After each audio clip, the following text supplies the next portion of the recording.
To record your voice. This is really hard. You have to hold me back. Yeah. Welcome everybody.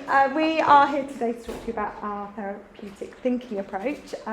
We started it about 2 years ago. About 2 years ago? Yeah. Becky started 3 days of training, and then when I came along, and then in the October-November time, I did 3 days of training.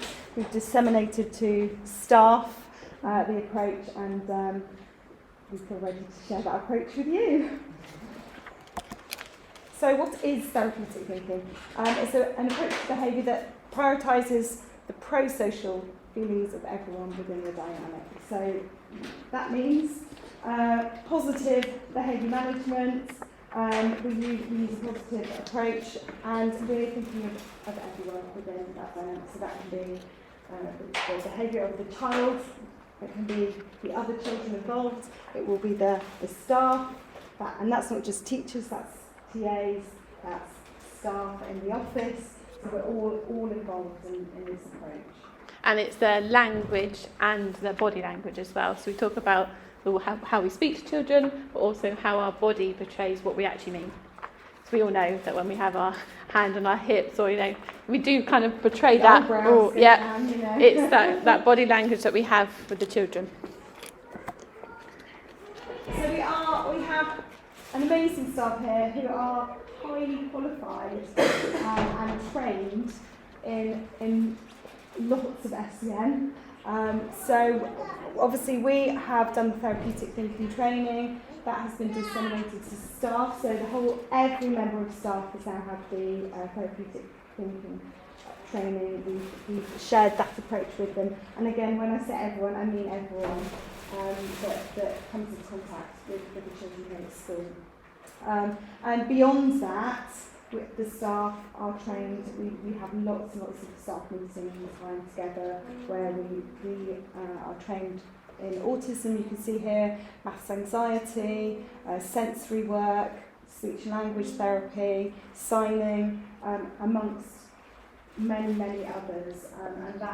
And some of our staff go on a course, and they will share that practice with the rest of the school so that it filters through to everybody. So although therapeutic thinking is one element, all of our staff have lots of training in lots of different areas of SEN. And this is actually only the last 12 months.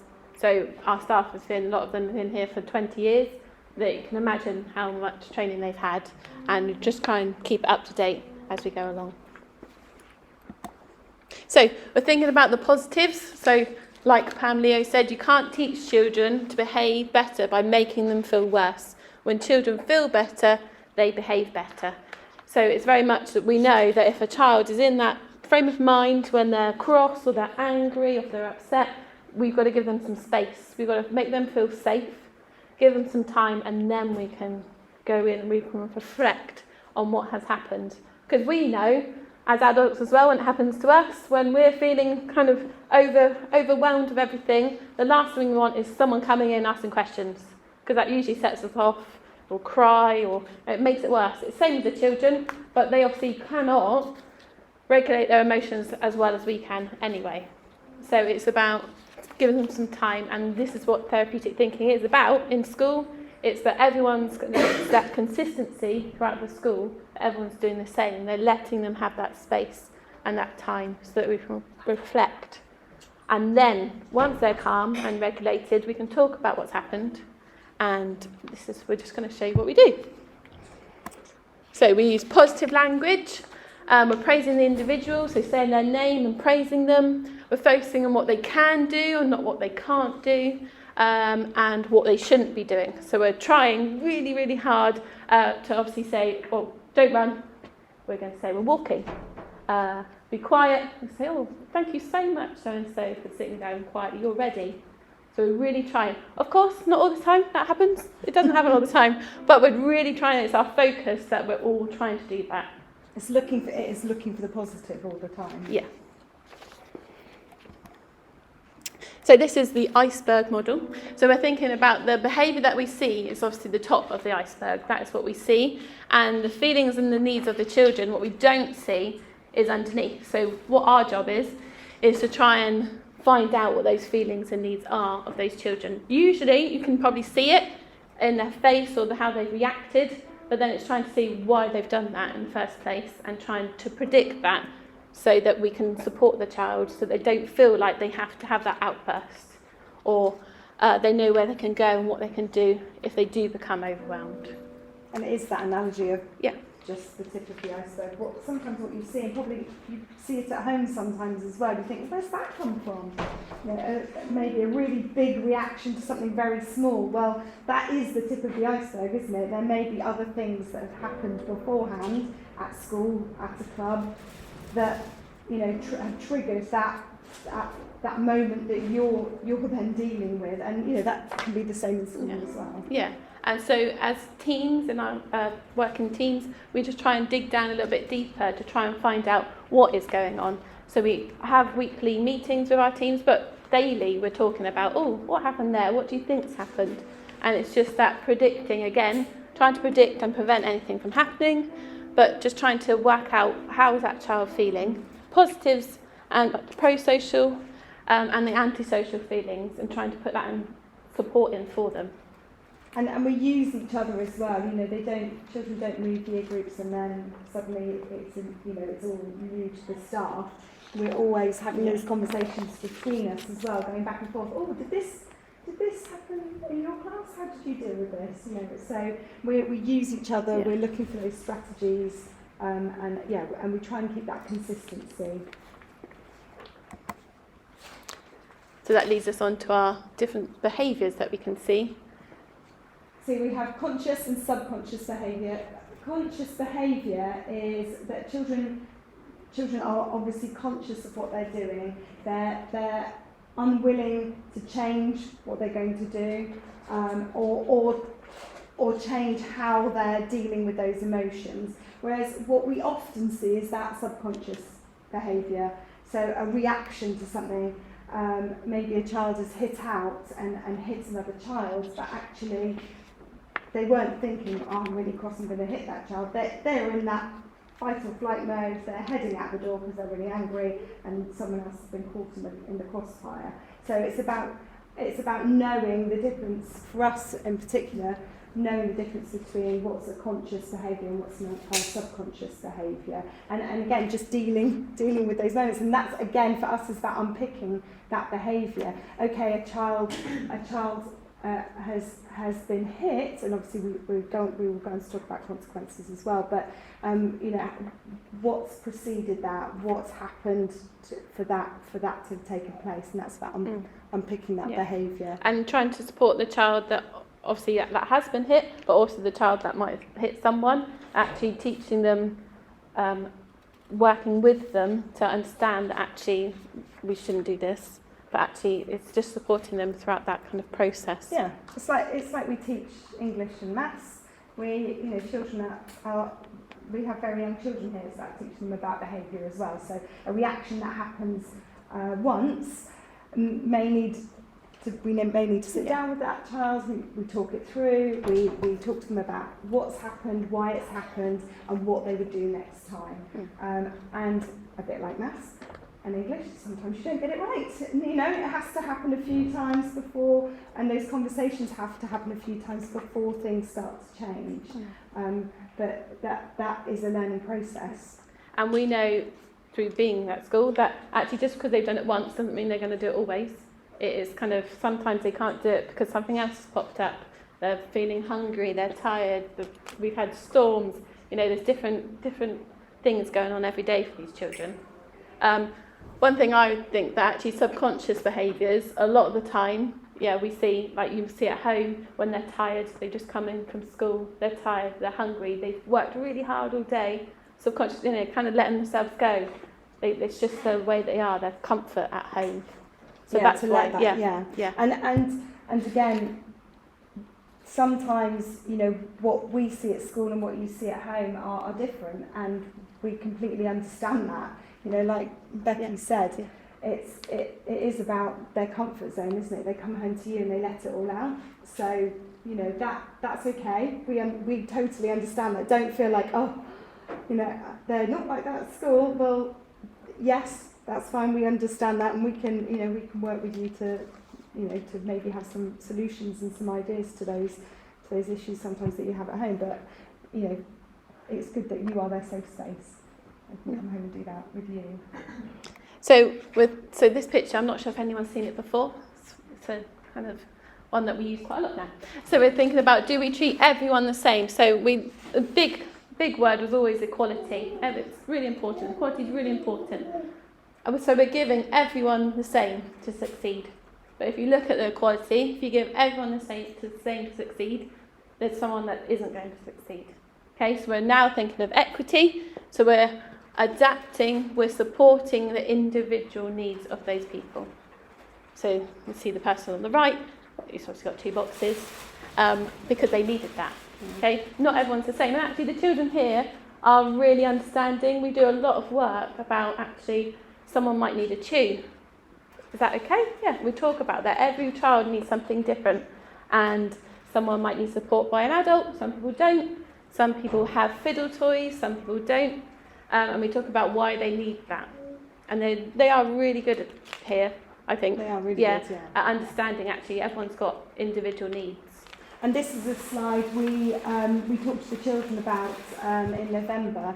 So we talked to them about equality and equity, and we use this picture to show them and help them understand that children need different things to be successful. So there are consequences. And again, like I said before, it's about teaching children and learning together how we behave. And going back to Pamela, you know, it's about pro-social feelings. So we will talk it through with them. We all wear these on our lanyards, and it's a script. And it just supports us in having the same approach, consistent approach. Oh, everything's falling off. So it says things like, you know, we use the child's name. We might say something like, I see something has happened. So they'll be trying not to use any sort of negative vocabulary when we're talking to them, and just get them to open up and talk to us. So consequences are always linked to behaviour. So for example, if a child scribbled on a wall, we wouldn't then take away their playtime because there's no correlation there between the two things. But we would expect them to come and help us wipe the pen off the wall. So we always try and make a link. There's always a link to the behaviour and the consequence, so we can. Yeah. And we're just thinking about the staff body language, like I said at the beginning. We have regular updates on therapeutic thinking, and we just remind everyone about that. And we're close enough that we can just say, oh, come on, let's think about what we're doing here, the situation. If you've got your hands, you know, by your sides, it's thinking about what the children are perceiving you're saying to them, and also your tone of voice. It's just making sure that we're kind of calm and not raising our voices. And the children, but we're saying the children don't always see the consequence. So we might have done the consequence with a child, and they're like, oh, but nothing happened to them. We do that consequence, but we don't need to share that with every child. And we have spoke about that, and we spoke about it in our classes, that actually you might not think anything happened, but actually we don't need to share that. That's humiliating for the other child. We don't need that. We know that we've dealt with that. Okay? And that's what the children are slowly understanding. Actually something has happened, but where they might have thought something happened before, where they missed the break time because they drew on a wall, it's not like that. We don't do that. Yeah. And again, we continue to talk to the children about it. We have our choose kindness, and we talk to the children about having, using pro-social language. And again, we've got another week coming up in November where we'll be again just going through with the children our approach, reminding them of how we approach behaviour at school. Yeah, and it's just getting the children to be able to talk about how they're feeling. They find it really hard to say that. Actually, some children might say that they're angry when actually they're frustrated. They might feel sad when actually they're worried. So it's just getting them to unpick, actually, this is a feeling, and saying to them, oh, you're feeling, and so that they really understand how they're feeling. I think that's it. Any questions? Any general questions? Feel free, you can always email us. If you just smart, and they'll come, we can do it together. Yeah. We can talk about it. I have a lot of questions. But I think, like, so if we're trying to like control behaviour, my immediate thing is to jump with consequence of banning something that they really like, and that's usually an iPad. Yeah. So, for instance, like one of the twins, we had this the other day. We were like, you've had your iPad time, it's now time to stop. We're going to do some home learning, and he just had a complete meltdown.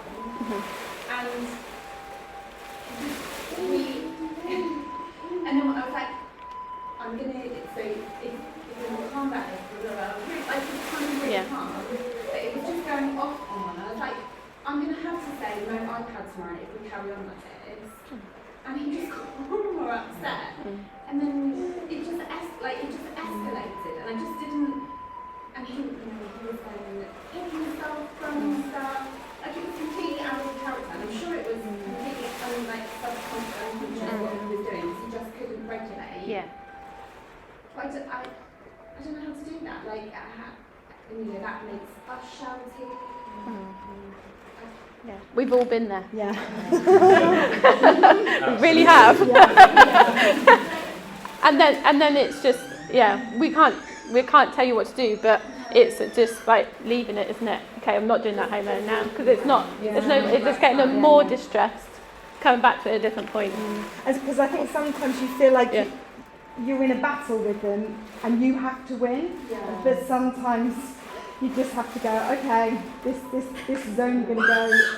Yeah. For instance, like, if you were to, you grab the iPad and you're like, I'm going to do it anyway, and then there was like a physical trying to get the iPad off him, because he was like going around the house trying to hide in the cupboard and stuff. And like,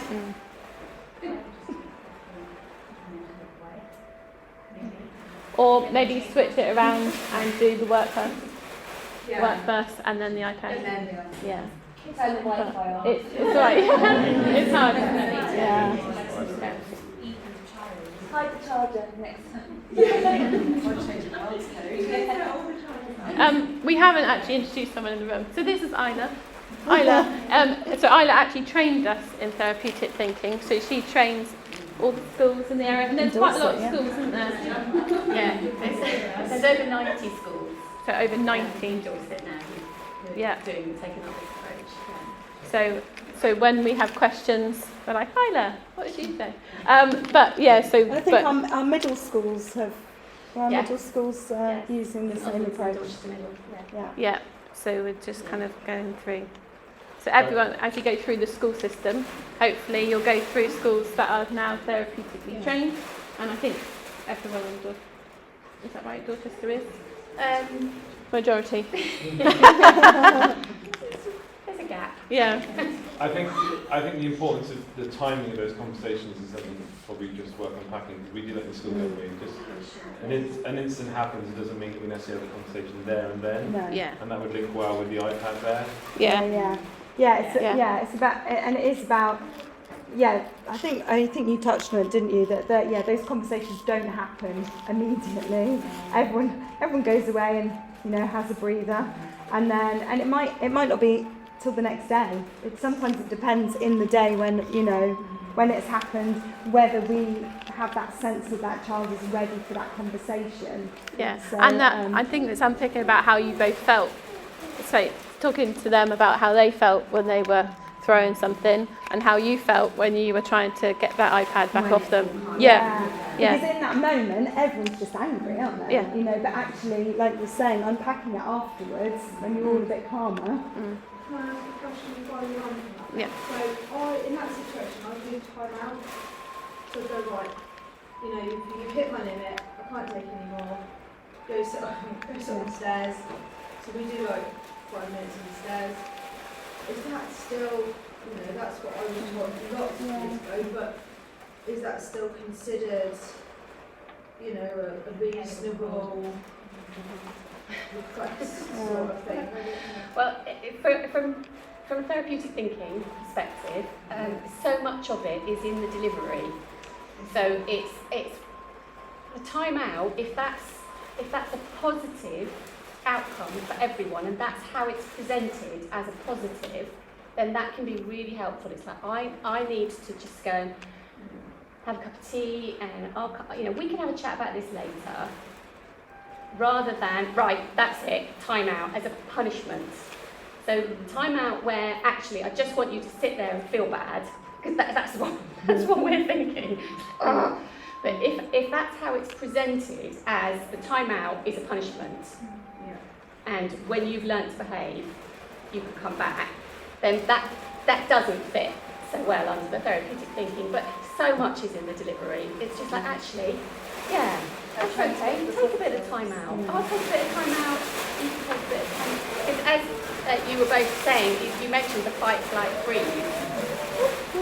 And I won't go into detail, but basically, this is your brain, and this is the thinking part of your brain. And when a child has reached that point, scientifically, neurologically, the thinking part of their brain isn't connected. So it doesn't really matter what we do. We, like you said, we're like that as well. When we're stressed, the worst thing is having people telling us to calm down or telling us to do something we don't want to do. So we need to wait until actually everybody has calmed down, the adrenaline levels have reduced. But it's the time, Gary said, it's the timing of things. And it's not always, never say it's easy. It's not easy. No. And it won't always work. You won't always respond like that. But maybe when the time when you're feeling you can, you will, and it might be different.